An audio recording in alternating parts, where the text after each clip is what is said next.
Sé lo que estáis pensando muchos de vosotros al tener delante de vosotros el texto que hoy vamos a considerar en Mateo, capítulo 1, los primeros versículos. Pensáis, no habrá ningún texto mejor, no tenía ningún otro pasaje más sugerente y alentador que una genealogía para hablar en esta mañana. Bueno, pues espero convenceros de lo contrario, que realmente hay mucho aquí de lo que podemos aprender a la luz de la palabra de Dios y que realmente es Él quien nos habla por medio de esta genealogía acerca de realmente el tema central de toda la Escritura, que es el Señor Cristo Jesús. ¿Cómo entendemos el sentido de una genealogía? Yo creo que en el fondo no es muy diferente a un caso criminal. No sé cuántos sois aficionados a las historias policíacas de misterio. Yo tengo un particular vicio por ellas y siempre me enganchan. Pero la clave siempre de un caso o un misterio son los puntos extraños, lo que no te encaja, ¿no? O sea, cuando empiezas a analizar los elementos y hay algo que es anormal, ahí te da la clave. Hay una famosa historia de Sherlock Holmes, el maestro sin lugar a dudas de los detectives, ¿no? Que se llama El perro que no ladró. Y cuando estás leyendo la historia, dices, bueno, aquí no hay ningún perro, ni sabes de dónde viene el título mismo, ¿no? Hasta llegar al final, ¿no? Que hace siempre Holmes su presentación magistral, ¿no? Ante la torpeza de Watson, que siempre no acaba de captar la idea. Pero Sherlock, con su perspicacia, le dice, claro, es que el perro tenía que haber ladrado esa noche, ¿no? En medio de ese silencio en la casa donde había ocurrido el crimen, tenía que haberse escuchado el ladrido del perro. Pues hoy quiero que prestemos atención a tres elementos que nos llaman la atención de esta genealogía, porque ahí está la clave, ahí está la pista realmente de dónde está el sentido de toda ella. Y el primero es, para no perdernos realmente, el hecho central mismo de que sea una genealogía lo que comienza este libro. Muchos, si tuviéramos que empezar un libro, y más con una historia tan singular como es esta buena noticia, que es el Evangelio según Mateo, no hubiéramos comenzado así. Hubiéramos puesto la genealogía en todo caso al final, como un anexo, algo que realmente no empezara con lo que parece un anticlímax, algo de entrada ya que parece distanciarse de la historia. Pero la genealogía es clave para entender que este libro no empieza aquí. Esta hoja que divide para nosotros en la mayor parte de las ediciones de la Biblia el Antiguo del Nuevo Testamento, la podríamos arrancar. Bueno, no lo hagáis, pero realmente no nos sobra. Es la historia que hemos dejado atrás en el Antiguo Testamento que continúa en el Nuevo. Muchos creyentes tristemente han tirado a la basura 2/3 de la Biblia, ¿no? Y se han quedado solamente una parte de ella. Incluso cuando damos testimonio, evangelismo, solemos repartir esa última parte de la Biblia, que es el Nuevo Testamento. Pero es que nos hemos quedado sin 2/3. O sea, nos falta gran parte de esta historia. Y esta genealogía te muestra que es la continuidad de una historia. ¿Y qué historia es esa? La historia de un solo propósito, del principio a final. Desde antes de la fundación del mundo, desde antes de que la propia historia comenzara, Dios tenía un plan, un propósito. Y es uno solo, no tiene dos. Muchos creyentes realmente hablan y actúan como si Dios tuviera dos planes, dos propósitos, el A y el B. El A es el que encontramos en la primera parte de la Biblia, en el Antiguo Testamento, y este claramente parece un plan fallido. Cuando llegamos aquí al Evangelio de Mateo, vemos la dureza de los corazones de aquellos contemporáneos de Jesús. Realmente podríamos decir que más que la historia de cómo creyeron en Jesús, es la historia de por qué no creyeron tantos que le escucharon, que vieron los milagros, que vieron todo su poder, que pudieron ser testigos ante sus propios ojos y sentidos de quién era Él. Y sin embargo, el cuadro que nos da el Evangelio de Mateo es de rechazo, una y otra vez. Y ante esto, no es que surja un segundo plan, el plan B. Dios comienza por Israel, los judíos, este pueblo del cual aquí nos habla, y una vez que le falla, que fracasa, entonces empieza el plan B, que es la Iglesia. Esto no es realmente el cuadro que vamos a ver que tiene la Escritura. Dios tiene un solo propósito, y es el de que este mundo que ha creado, que sobra de sus manos, no dejarlo ni abandonarlo, sino en él gobernar y dirigirlo, llevarlo a su propósito por medio de lo que llamamos el reino. El reino no es un lugar que tiene que ver con una nación, con un pueblo en concreto. El reino es la promesa que Dios ha hecho de poder tener su propósito hecho realidad en la humanidad por medio del Hijo de David. Así comienza la genealogía. Jesucristo es el Hijo de David. Cuando vamos a la historia de David, en el libro de Samuel, encontráis una promesa que Dios le da a David, en el capítulo 7 del segundo libro de Samuel.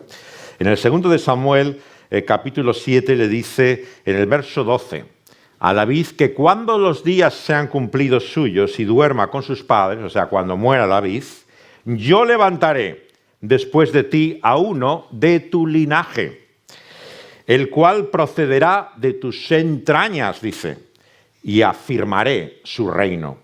Él edificará casa a mi nombre, y yo afirmaré para siempre el trono de su reino. La buena noticia que trae, por lo tanto, Mateo no es solamente que Dios está ahí, sino que Dios va a reinar y gobernar en este mundo. Él realmente va a traer la justicia, la paz, todo lo que ahora nos falta. Al llegar a unas fechas como estas que se acercan de la Navidad, ¿no?, la gente está llena de palabras vacías, realmente sentimientos que son huecos de contenido, de peso y de profundidad. ¿Y cuántos no entienden el mensaje de los ángeles en el nacimiento de Jesús como simplemente el deseo de Dios de paz para la humanidad? Nuestro Dios lo que quiere es que finalmente podamos vivir en paz y se acaben las guerras, porque para eso ha venido este mundo, para traer paz a esta tierra. Bueno, si esto fuera todo el propósito de Dios, realmente podemos decir que ha patéticamente fracasado. Nuestro mundo está lleno de guerras. Estamos en esta mañana en medio de un planeta en conflicto, guerras en nuestro propio continente, entre Ucrania y Rusia, en Oriente Medio, entre Israel y los palestinos y los aliados de uno y otro lado. Si realmente lo que Dios vino a traer es esa paz en la tierra, es evidente que no está. ¿Qué es entonces el propósito de Dios? La clave, en primer lugar, para entender el propósito de una genealogía y de cualquier texto de la Biblia es lo que nos dice de Dios. Y lo que nos dice de Dios es que Dios ha venido a traer la paz, en primer lugar, con Él, con Dios. Este es el mensaje del Evangelio, que somos justificados, aceptados por medio de la fe, en paz para con Dios. Por lo tanto, el reino de Dios es el que trae paz. El que trae la paz, en primer lugar, verticalmente, entre nosotros y nuestro Creador, Señor y Juez. Fijaos lo que dice también la profecía de Isaías, capítulo 9, tan citada en estas fechas que ahora se acercan. Dice Isaías 9, versículo 6. Un niño nos es nacido, un hijo nos es dado, y el principado está sobre su hombro. Se le llamará su nombre admirable, consejero, Dios fuerte, Padre eterno, príncipe de paz. Lo dilatado de su imperio y la paz no tendrán límite sobre el trono de David y sobre su reino, disponiéndolo y conformándolo en juicio y en justicia desde ahora y para siempre. El celo del Señor de los ejércitos hará esto. Dios se ha propuesto, por amor a su propio nombre, por su propio celo, a levantar su reino en este mundo. Y lo hace por aquel que es el Hijo de David, el Mesías, el Cristo. Y ese reino traerá la justicia y traerá la paz. Fuera de él no hay justicia ni paz en este mundo. No nos engañemos.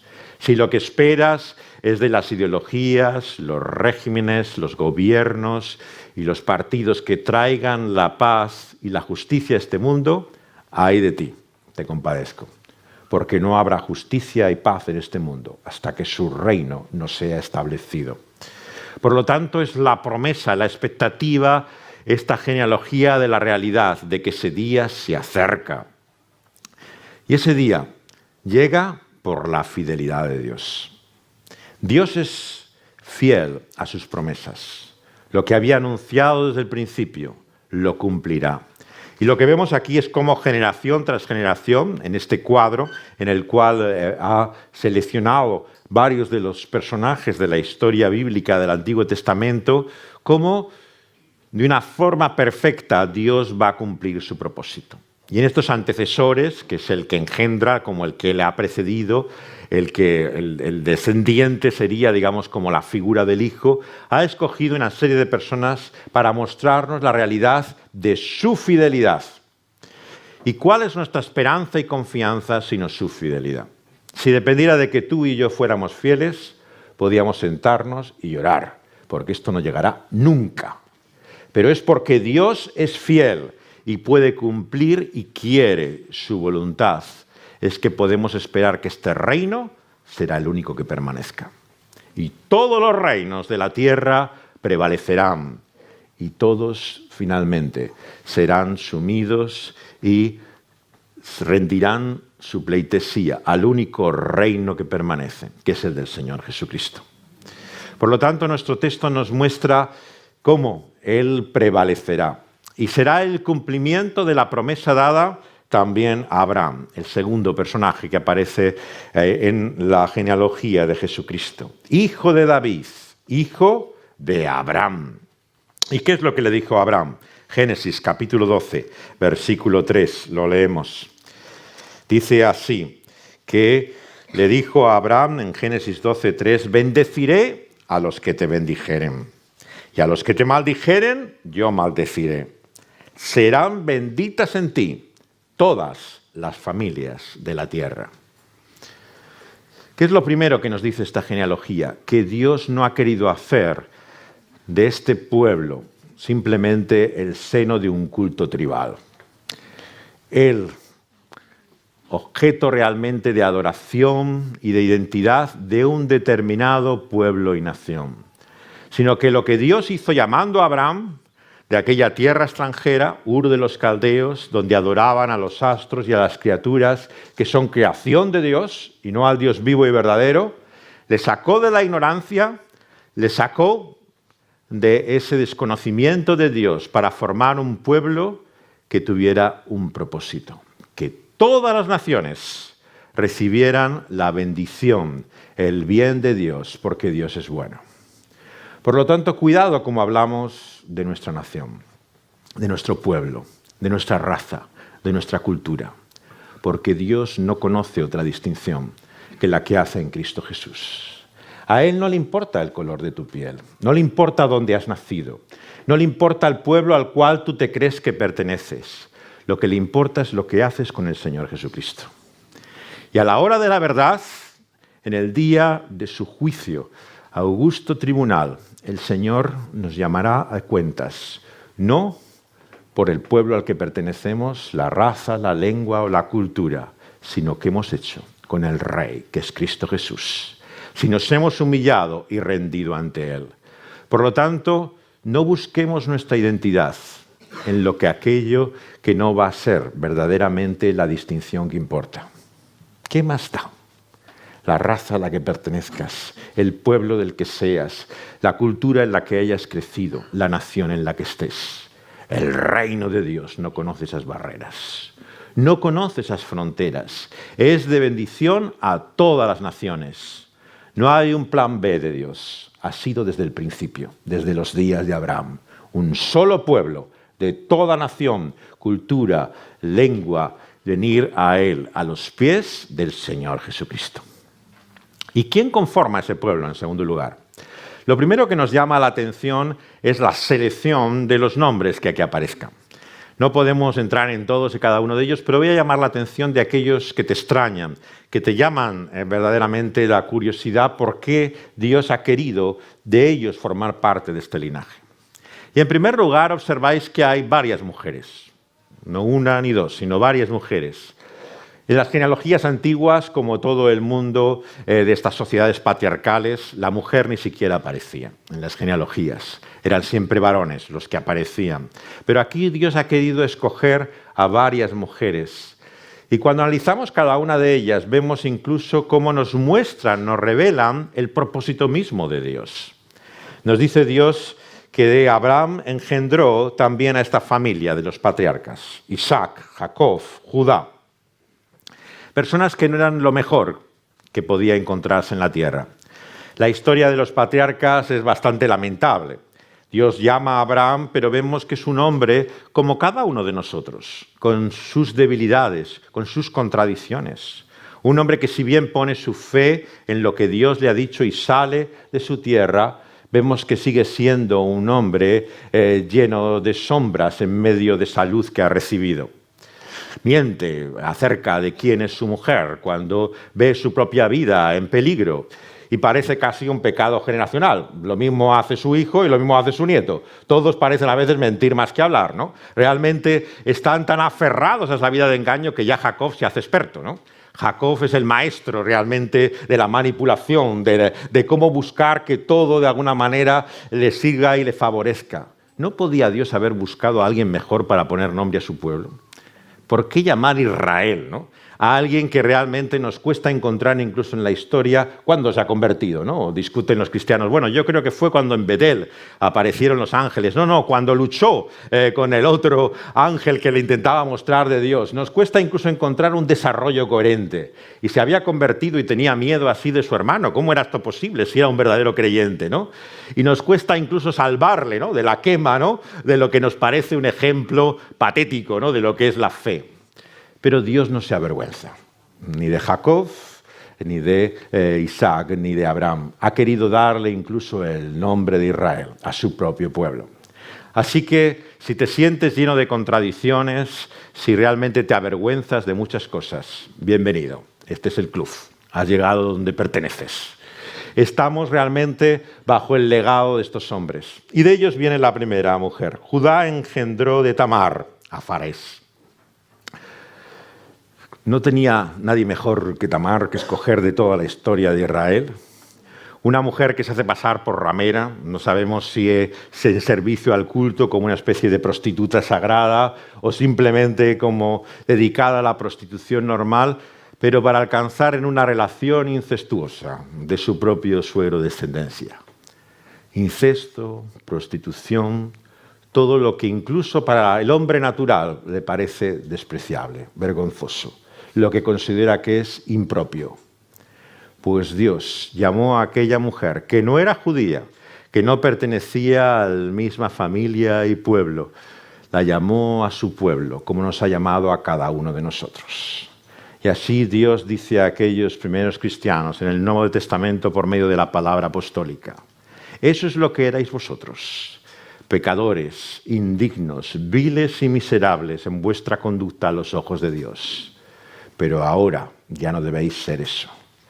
Habéis sido salvados, lavados por la sangre del Señor Jesús, justificados por Dios y hechos parte de su pueblo. Y Tamar, por lo tanto, es escogida la primera de muchas de las mujeres para decir lo que el propio Señor Jesús dijo, que un día en su reino las rameras prevalecerán, irán adelante que muchos religiosos y moralistas de su tiempo, porque conocieron la salvación de Dios. Y nos muestra aquí cómo de Tamar y Farés, su hijo sale Rom, Aram, Aminadab, Nasón, Salmón. Y Salmón engendró Raaf, versículo 5 a voz. Si había dudas de cuál era la prostitución de Tamar, no las hay de ninguna forma de Raaf. Raaf era ramera por definición, es como se nos explica. Desde luego no solamente era lejana al pueblo de Dios, como podía ser Tamar, sino que además era su enemigo. Era el pueblo que estaba en oposición a que tomaran la tierra prometida. Y cuando envían a aquellos espías, es la única que abre su casa y los esconde. Y por fe, dice la palabra de Dios en el Nuevo Testamento, Raaf nos enseña lo que es confiar en Dios antes que los seres humanos. Una y otra vez nos muestra cómo ese propósito de Dios no solamente alcanza a personas de todo pueblo y nación, sino a aquellos que moralmente no pueden ser más indignos, más vergonzosos.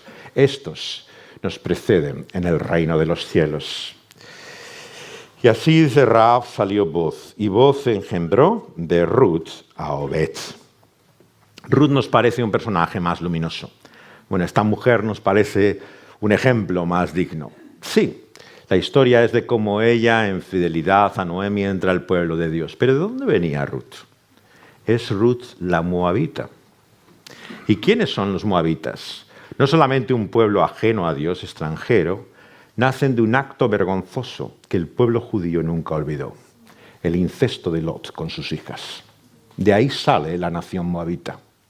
Era un linaje y una historia vergonzosa, que desde el propio Génesis los leemos y quisiéramos pasar por alto por vergüenza realmente de todo lo que describe la vida de sus patriarcas.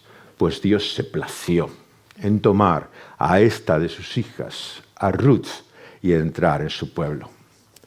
Por lo tanto, sea cual sea lo vergonzoso que escondas en tu vida, Dios se complace, se deleita en tomar de lo que para el mundo es escoria y hacerlo para la gloria, para la honra, para la maravilla de su amado Hijo, el Señor Jesucristo. Es precisamente aquello en lo cual Dios muestra su sola y única voluntad, por celo y amor a su propio nombre. Él salva pecadores. Eso es el Evangelio que viene a traernos Mateo. Dios salvando pecadores. Y así hace que de esa Ruth también Obed Isaí engendre al rey David, versículo 6. Y el rey David engendra a Salomón. Y dice nuestro texto, de la que fue mujer de Urías. Ni siquiera menciona su nombre, Betsabé, pero que se convierte en aquella que desde ese episodio vergonzoso de adulterio y de crimen continúa Dios su propósito en la historia. ¿Quién conocía el corazón de Dios como David? Capaz de expresar como en tantos salmos la realidad más profunda e íntima de Dios. Y sin embargo, qué basura y suciedad escondía su vida. No solamente una relación extramatrimonial, sino hasta el propio crimen de aquel que se interponía en su camino. Y por eso es que cuando Dios le habla por el profeta Natán, le muestra en esa historia el sentido de quién es él humillado y arrepentido, declara con las palabras del Salmo 51, contra ti solo he pecado. Y nos preguntamos, ¿contra ti solo? No, por supuesto que contra él solo no. Pecó contra su familia, pecó contra su pueblo, pecó contra muchas otras cosas. Pero el pecado se define a partir de Dios. No nos engañemos. Si no reconoces tu pecado y tu falta es que no te das cuenta quién es Dios. Como hemos escuchado, santo, 3 veces santo.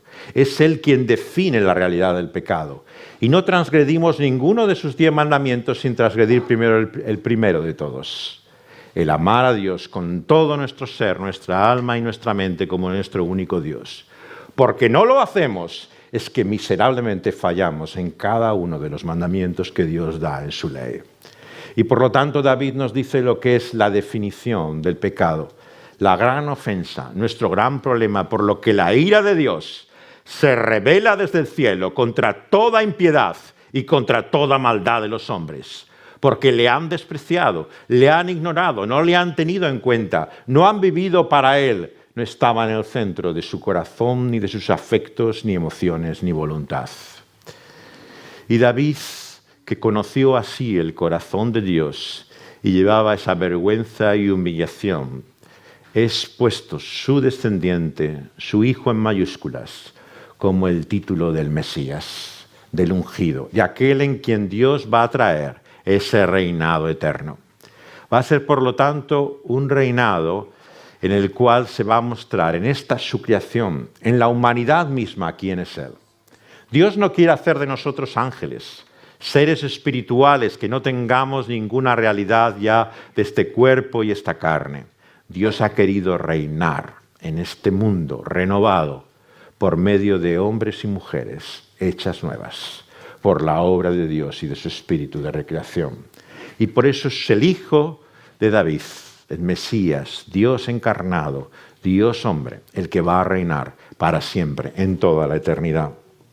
Y dice también que Salomón, su hijo, engendra a Roboán, Abías, Asá, Josafat, Joram, Uzías, Jotam, y de Acaz a Ezequías, hasta engendrar a Manasés, a Amón y a Josías, que engendra a Jeconías y a sus hermanos en el tiempo de la deportación a Babilonia, versículo 11. Y aquí encontramos otro elemento extraño en esa genealogía, en este pueblo, Babilonia, que no es una persona, sino un lugar. ¿Qué hace Babilonia aquí? ¿Qué hace el exilio en esta historia? Muchas veces cerramos los ojos ante una realidad realmente clave y fundamental en la historia de la revelación, que es el exilio. Dios expulsa a su pueblo de esa tierra prometida tras vivir esa monarquía dividida. Están enfrentados unos contra otros, Israel y Judá, todos aquellos reyes y monarcas, y nos cuesta encontrar alguno casi como ejemplo. Empiezas a hacer la historia y el listado y bueno, ¿y quién se salva? Los que empiezan bien acaban mal, todo parece torcido y desviado. Pero Dios ha querido tomar el nombre de muchos de estos reyes también en su genealogía. No era un fracaso de su propósito, estaba realmente en su voluntad, el seguir mostrando su salvación, a pesar del desastre que fue esa monarquía en la historia de Israel y Judá. Pero llegamos al exilio. Han contaminado la tierra y Dios los expulsa a ese lugar extranjero. ¿Y qué nos dice? Que Dios ha querido como su propósito, desde ese tiempo del exilio hasta los días de Jesús y los apóstoles, que su pueblo viva entre aquellos que no son de su pueblo. Cuando el Señor Jesús deja este mundo y habla con el Padre en aquella oración sumo sacerdotal del Evangelio de Juan, capítulo 17, le dice, no te pido, Padre, que los quites del mundo, sino que estén en el mundo, pero que no sean de él. Por lo tanto, no es un fallo en el propósito de Dios que vivamos en el mundo en que vivimos. Como el mundo del exilio, Dios no se ha recordado su nombre más que para blasfemar e ignorarlo una y otra vez. Pero ha sido Dios en su propósito que quiere que vivamos en esta vida que ahora conocemos, en la que Dios parece ausente y lejano. Y quiere, por lo tanto, en ese exilio mostrarnos que Él también está aquí entre nosotros. Como aquel pueblo judío en aquel lugar, lejos de la tierra prometida, les quiere decir que Él también dirige y gobierna su propósito en aquel lugar extranjero. Y si bien hay personas que muestran su fidelidad, como es Daniel y sus compañeros, que ponen límites al imperio en su poder de absorber a su pueblo, hay también personajes, ¿no?, como Esther y Mardoqueo, que en modo alguno pueden ser modélicos. Vivían tan inmersos en su cultura, en su sociedad, que hasta ocultaban de qué pueblo pertenecían. Esther guardaba ese esqueleto en el armario. Nunca había dicho quién era ni de dónde venía. Estaba completamente asimilada a aquel lugar. Y Mardoqueo intenta con su astucia de esta forma utilizar a Esther para salvar a su pueblo de la destrucción que su enemigo quiere traer en un inmenso genocidio. Y hacen ese plan, ¿no?, en el libro de Esther, en el cual paso a paso va aplazando el momento en que Esther cautive el corazón del rey y emperador para que haga un acto de liberación de su pueblo. Pero ¿quién salva a su pueblo en esos días del exilio? En una noche de insomnio, el rey no tiene otra actividad mejor para pasar el tiempo que pedir que le pidan, que le lean el libro de las Crónicas. Y en el libro de las Crónicas, así como por casualidad, sale la historia de lo que ocurrió con Mardoqueo, uno que denunció una conspiración. Y pregunta el rey, al venir a su mente la idea, ¿y qué se hizo para este hombre? Pues no se hizo nada, no sé por qué, pero no se le dio ninguna recompensa. Y Dios obra misteriosamente en su providencia, trayendo a la mente y a la voluntad del monarca lo que no lograron ni Esther ni Mardoqueo. Cambió su voluntad y en un gran malentendido, su enemigo viene a la presencia del rey creyendo que le va a honrar, y a quien va a honrar es aquel que ha denunciado aquella conspiración. Y cambia el giro de la historia. Venga ese golpe maestro en el cual lo que parecía el final es realmente el principio, porque Dios salva a su pueblo en medio de la desolación. Y ese Dios es nuestro Dios, no es otro Dios. Es el Dios que cambia mente y voluntades. Sí, nos puede parecer que el hombre, y ciertamente lo es en un sentido, libre, pero Dios lleva su mente y su propósito al gobernante y al rey a hacer su voluntad. Dios actúa por encima de la acción que parece libre de los hombres para cumplir su propósito y llevar a cabo su obra. Por lo tanto, debemos ver más allá de las apariencias, ver la mano invisible de Dios, que actúa todavía en este mundo, lejos de esa tierra prometida. Y así regresaron del exilio y vemos que entonces Eliud engendra a Eleazar, a Matam, a Jacob, después de Zorobabel, Abiud y Eliakim, y Jacob engendra a José. Y aquí llegamos al tercer y último punto de nuestra historia. La clave de esta genealogía, como algunos sabéis, a diferencia de la de Lucas, las dos genealogías que en los evangelios, es que una gira en torno a este hombre, José, y la otra gira en torno a aquella mujer que Dios escogió para traer al mundo, al hijo de David, a Jesús, María. ¿Qué importancia tiene José para nosotros? ¿Por qué comenzar esta historia en cómo se produce ese linaje y descendencia que lleva a José, el marido de María, de la cual nació Jesús, llamado el Cristo? Dice el versículo 16. Bueno, en nuestro imaginario de la Navidad, José no ocupa un lugar muy importante. Bueno, yo hice una vez de José de niño, me acuerdo, en una representación de estas que se hace, pero la mayor parte de la gente no se pelea para hacer de José, ¿no? No es una figura particularmente atractiva.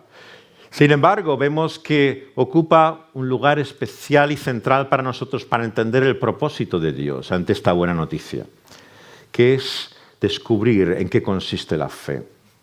Por eso quiero llamaros la atención finalmente sobre él.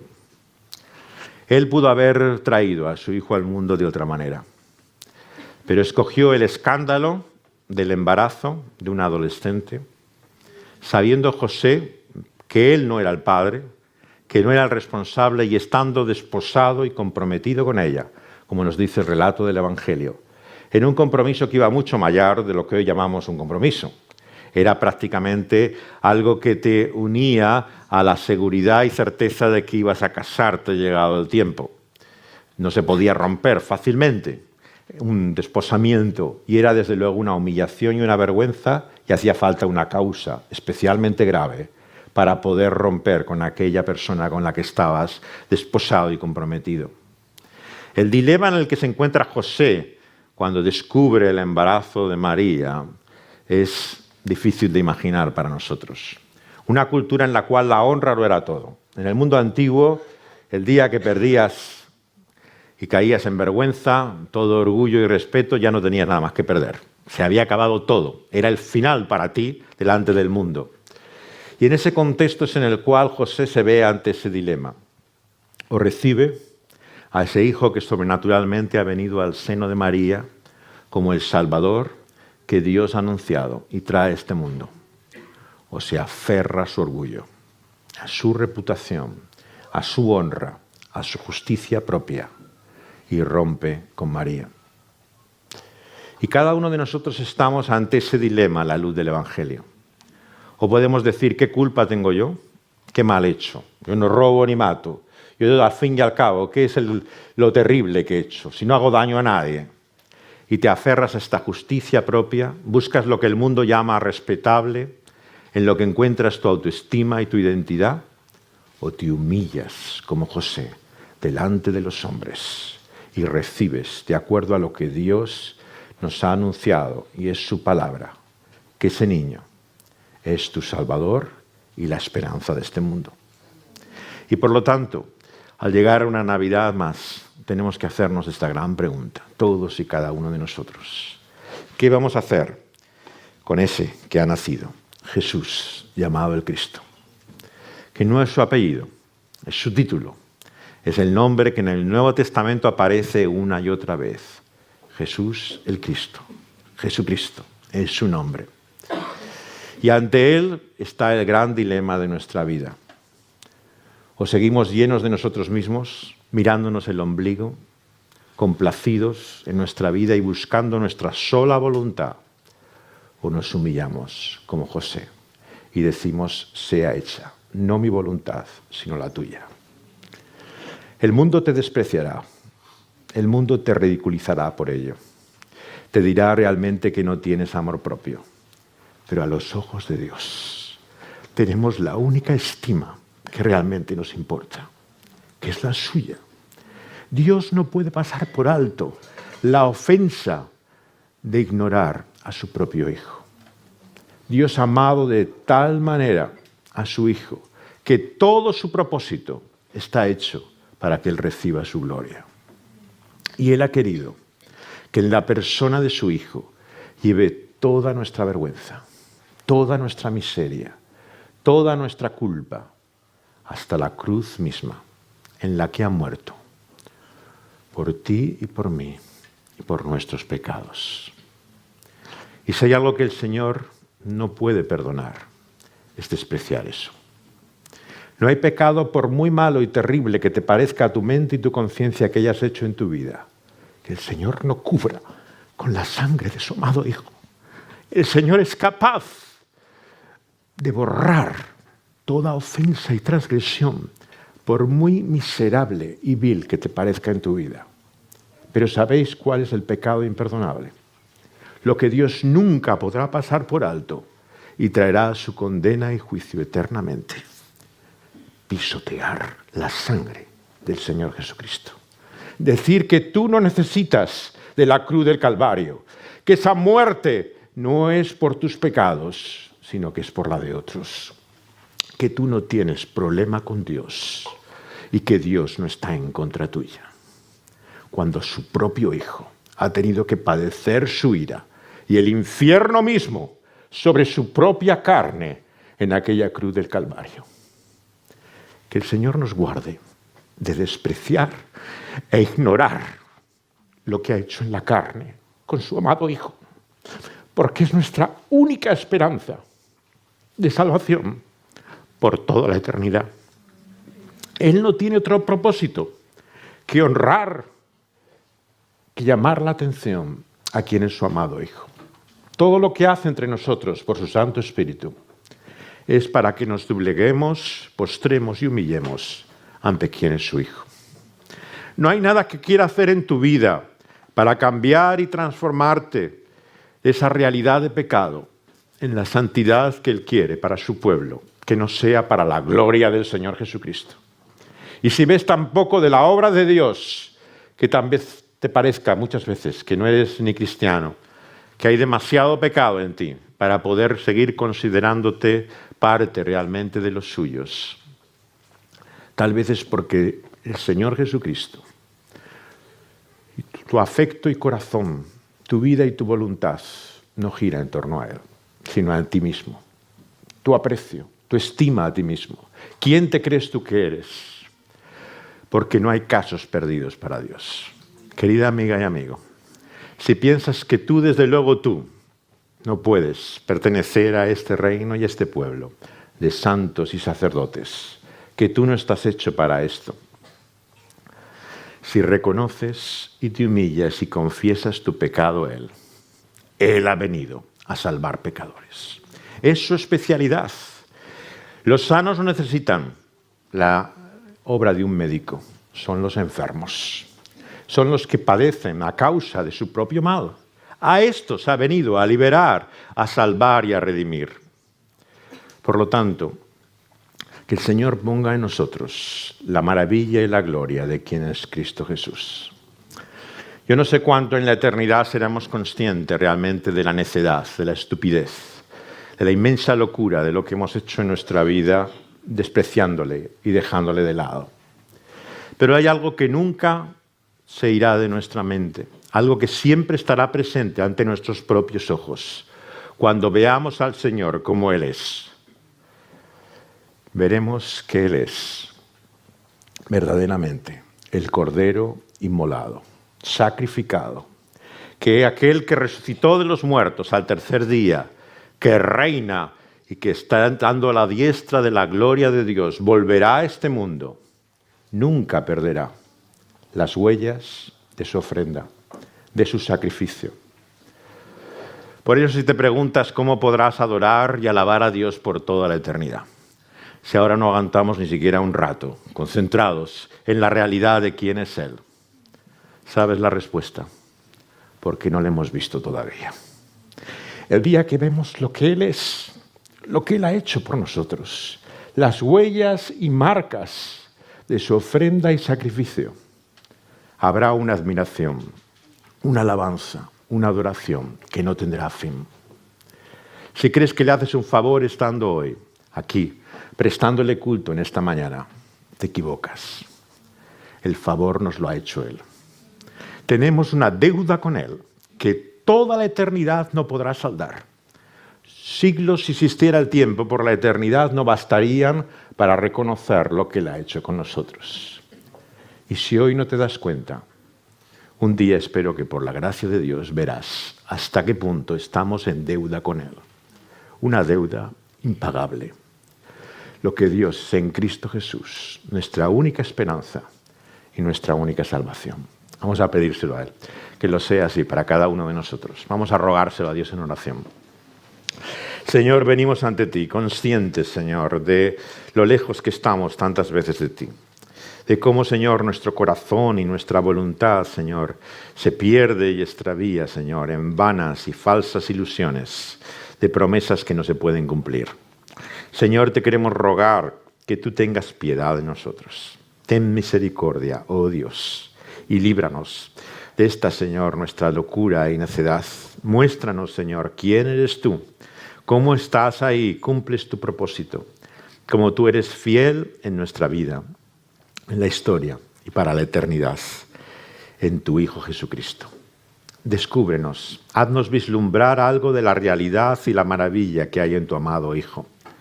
Danos por tu Santo Espíritu en tu palabra, Señor, visiones que nos muestren, Señor, y revelen la realidad de que no hay gloria como la de tu amado Hijo. Su belleza, la estima, Señor, que merece en nuestros corazones y en nuestra voluntad. Como dice el apóstol al concluir, Señor, una de sus cartas, sabemos que el que ama a tu Hijo, Señor, con amor inalterable, cuenta con tu bendición. El amor cubre muchas faltas, pecados y miserias. Danos más amor, Señor, más afecto, más estima por tu amado Hijo, más admiración, más alabanza, adoración, que reconozcamos que no hay nadie como Él y que nuestra vida pende y cuelga, Señor, de reconocer quién es Él. Si hay algunos entre nosotros, Señor, en esta mañana, que no se han rendido a tus pies, que no se han humillado y que siguen aferrados a su justicia propia, Señor, humíllalos, llévalos a los pies del Señor Jesucristo y hazles reconocer, Señor, que están perdidos, Señor, sin tu amado Hijo. Señor, te queremos rogar que tú nos hagas, Señor, instrumentos también, que podamos llevar, Señor, en tu gracia a muchos, Señor, a los pies de tu Hijo Jesucristo. Que muchos, Señor, puedan adorarte y honrar ese día en esa multitud y muchedumbre que no tiene número, de todo pueblo, de toda lengua y nación y cultura, que proclamen que solamente hay un Señor por toda la eternidad, y ese es el que ha dado su vida por nosotros, Cristo Jesús. Que a Él sea la gloria. Señor, amén.